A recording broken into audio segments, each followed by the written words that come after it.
이제 그 일주일 중에 실전 차트에서 괜찮은 거 있으면 대부분 제가 토요일날 해석을 해주거든요.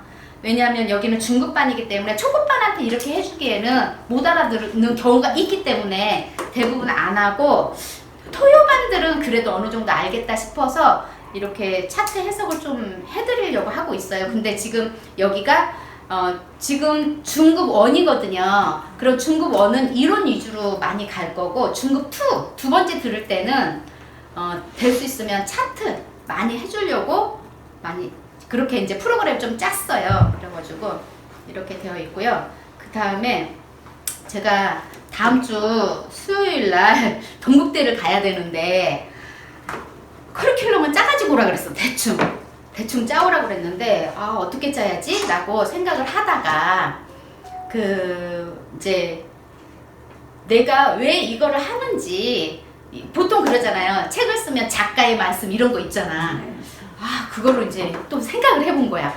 그래가지고 근데 이제 우리 차트, 저는 보석을 접목해서 반드시 보석이 밑바탕이기 때문에 메인이 보석이에요. 제가 하는 거는 메인이 보석이면서 그 다음에 이 별자리 하고 같이 접목하면 좋겠다라고 해가지고요. 제가 좀 적어놓은 거 좀 볼게요. 제가 막 이제 여러 가지를 생각을 하다가 그 스님이 그랬거든. 저보고 운명이라는 걸 꼭 넣어줘라. 그리고 보석을 넣어라. 보석과 운명을 꼭 넣으라는 거야. 그러면 보석과 건강과 운명. 또 건강은 또 요즘 시대의 트렌드잖아. 그러니까 건강, 보석, 건강, 그 다음 운명. 그러면 이게 이제 우리가 보석 안에 그 다음에 건강도 들어가지. 별자리에 또 운명도 들어가잖아요. 또 별자리에 건강도 들어가잖아. 이거 이렇게 하면 좋겠다라는 생각해서 이제 적어놓고, 그 다음에 이렇게 해가지고 어떻게 했냐면 태양 12별자리를 운명으로 넣고 칼라에 따른 보석, 그 다음에 건강 이렇게 하다가 이거 좀 이상하다 해서 그 다음에 뭘로 했냐면 나의 별자리 성향에 따른 파워스톤 찾기, 이렇게 이제 기본적으로 이렇게 좀 넣어놨어. 파워스톤 하는데 원래 일본이 파워스톤 시장이 굉장히 크거든요. 우리나라는 파워스톤이라는 이름으로 나와 있기는 하되 이렇게 크지는 않아요. 그래가지고 이 파워스톤이라는 그 키워드를 넣어놓고 별자리를 본 거예요.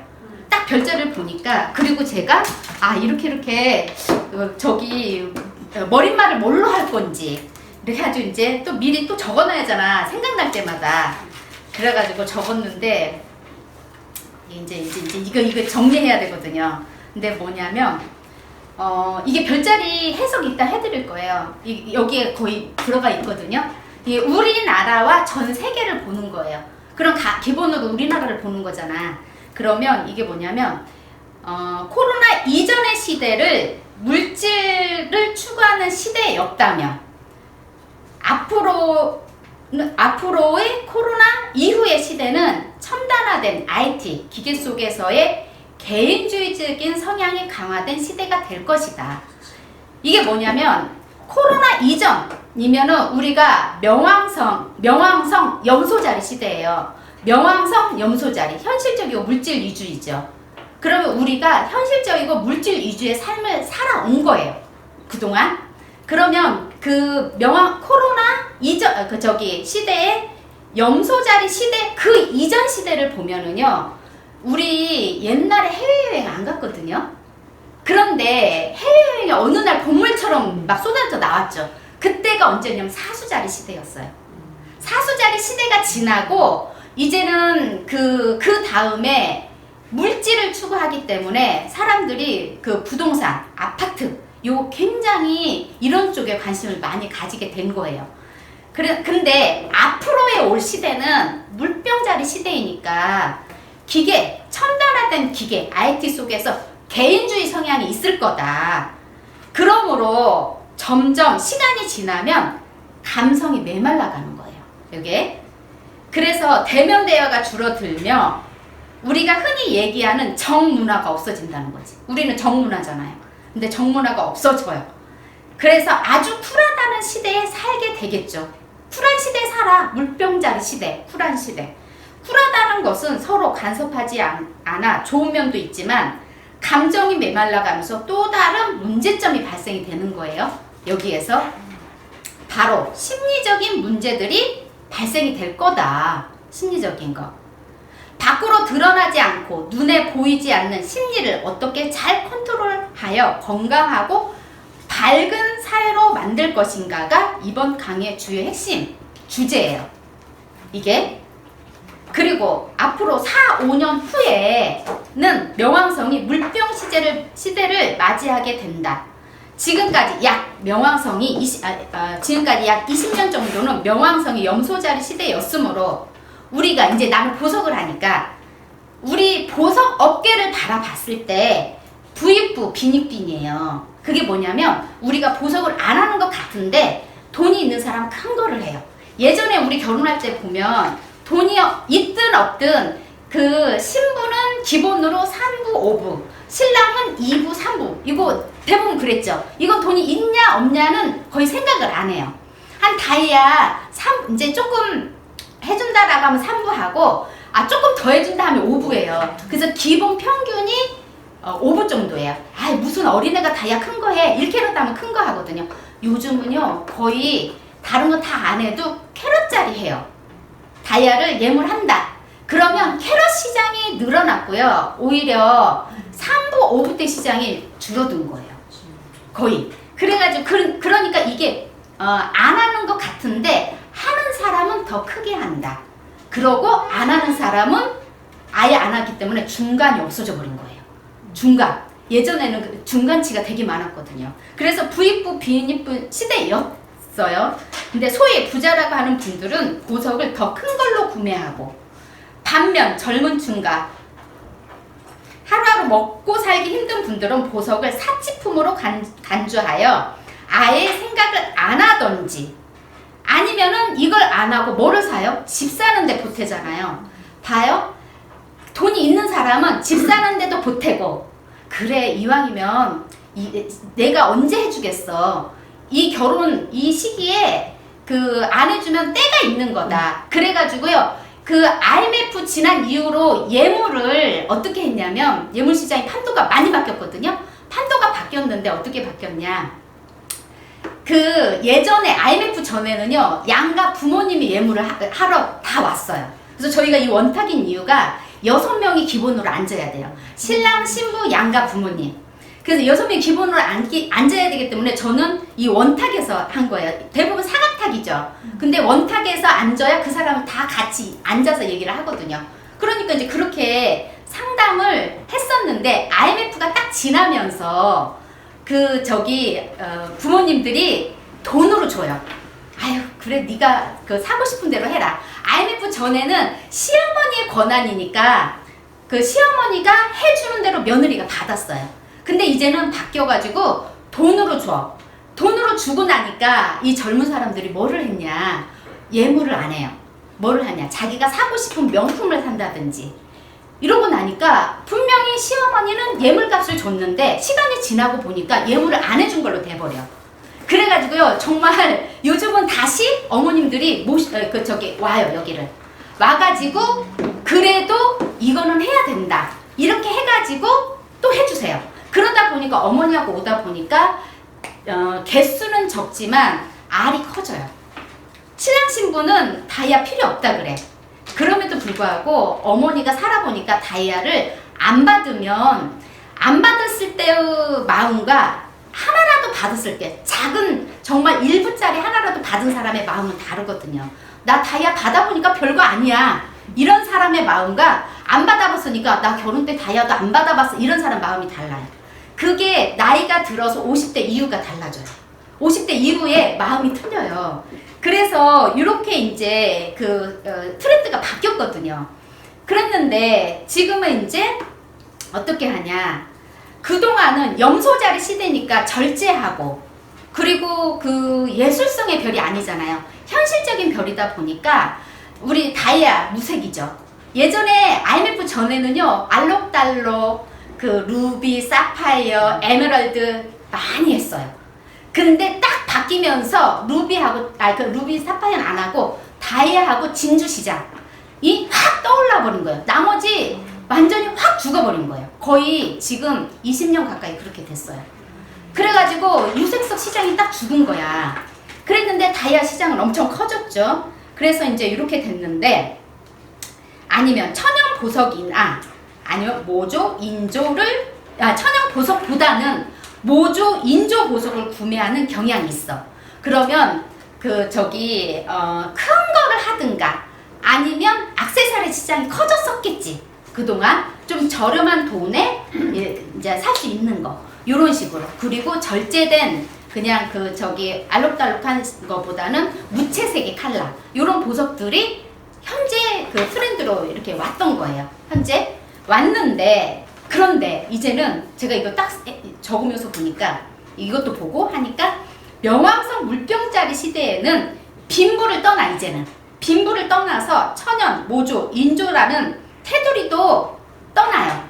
이제는 이것도 떠나고 총천연석에 알록달록한 패션들이 유행할 거다. 그래서 형식을 파괴한 디자인들, 이런 디자인들이 대거 시장에 나올 것으로 예상이 돼요.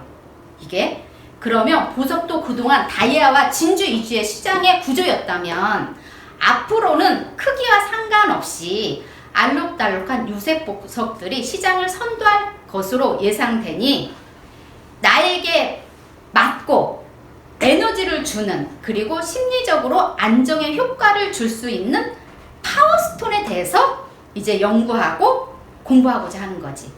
그러면 이제 보석과 제가 지금 하고자 하는, 이제 앞으로 한다. 그럼 보석에 대한 강의하고 별자리에 대한 강의하고, 요거를 지금 이거와 다 해서 이거를 가르치는 선생님들이 없어요.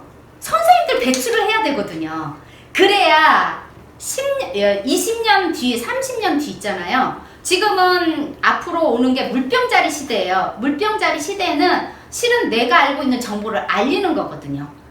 그러면 정보를 내가 지금 아직 물병자리 시대에 한 3, 4년 남았죠. 3, 4년 남았으니까 3, 4년 공부하면 강의 못 하겠어? 하겠죠. 3, 4년.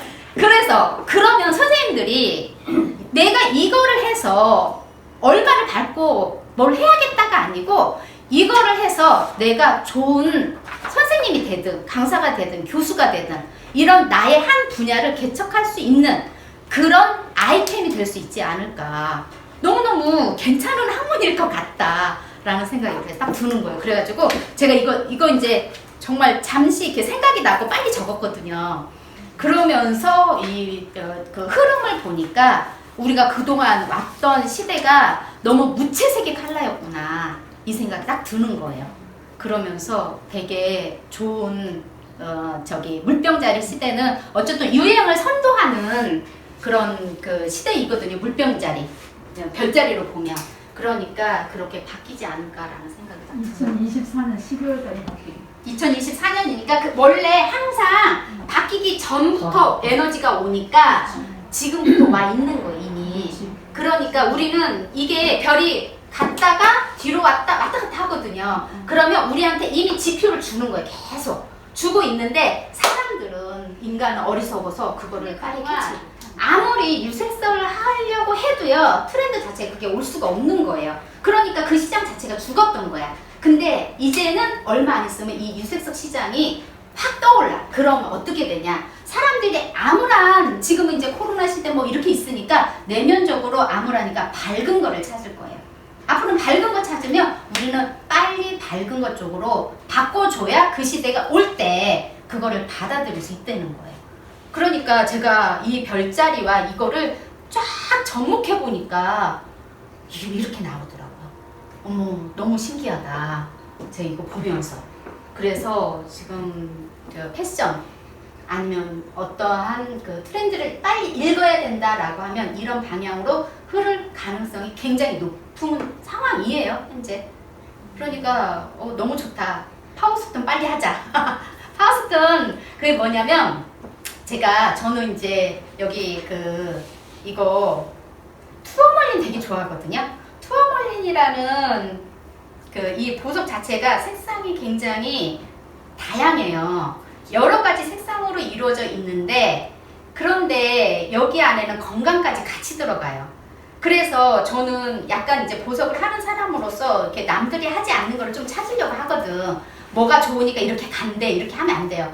한때 알록달록한 보석 중에 플로라이트가 되게 많은 선생님 아실 텐데 플로라이트의 단점이 있어요. 사람들은 알록달록하니까 현재 시장에서 나오니까 플로라이트를 쓰는데 플로라이트는 우리 광물 중에서 가장 그 현재 이제 보석용으로 쓰는 것 중에 가장 그 저기가 그 강도, 경도 여기 낮아요. 물론 그보다 더 밑에 있지만 이 굴절율이라는 게 있어요. 이 보석에 이제 우리가 저기 보는 굴절율이 있거든요. 굴절율이 가장 낮은 것 중에 하나이기 때문에 얘가 처음 봐서는 예쁘지만 시간이 지나면 마모가 돼요. 그럼 마모가 되면 사람들이 안 이뻐 하거든요. 그러면 견고성이 들어가 줘야 돼요. 어떤 보석을 선택하는 데 있어서. 그냥 단순하게 딱 보면 첫인상이 예쁘네? 이렇게 해가지고는 안 돼요. 그러면 견고성도 들어가고 아름다움도 들어가고 다 들어가서 상품화가 돼야 되는데 이제는 플로라이트가 다양한 색상이면서 하니까 이 시장이 제가 있기는 있대 이게 크지는 않았어요. 그게 지금 현재 플로라이트가 그 염소자리 시대에 내놨던 것도 있고 그리고 요거 자체를 어떻게 해야 될지 팔찌로 하기는 너무 적합하지 않은 보석이에요. 계속 부딪히면 마모되거든요. 그러고 나면은 그닥 좋지 않다. 플로라이트라는 보석이 천연석이에요. 천연석. gem스톤이라고 보통 하는 원석이요. 네, 천연 보석 보석이에요. 모르는 사람들 더 모르니까요. 보석 모르는 사람 모르는데 이게 뭘로 쓰냐면 탄생석에 모조 이제 대용품으로 많이 써요. 예, 칼라별로 있으니까. 그렇게 많이 쓰는 경우도 있고 플로라이트라는 보석 이름을 안 들어봤기 때문에 사람들이 이런 다른 특이한 게 있나 보다라고 호기심에 살 수는 있어요. 그리고 가격이 그닥 비싸지 않아요. 그런데 가격이 비싸다 안 비싸다를 떠나서 보석 우리가 그 어떠한 상품화를 하기 위해서는 경고성이 가장 중요해요. 경고성 진짜 중요하거든요. 그래서 루비, 다이아몬드, 루비, 사파이어 요건 굉장히 저기 경도 그 다음에 우리 인성이라고 하는 이런 강도 이런 부분이 강하거든요.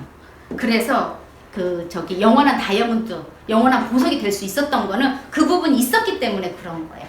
그러면 이제 여기서 보석을 우리한테 대입을 해. 정말 단단하게 나를 만들어줘야 돼요. 어떤 상황에서도. 그래서 이렇게 트렌드가 이렇게 가더라고요. 그래서 그냥 워낙 이제 제가 평상시에 워낙 말을 많이 해가지고 이런 것들은 책도 안 봐도 알죠? 그렇지 않아요?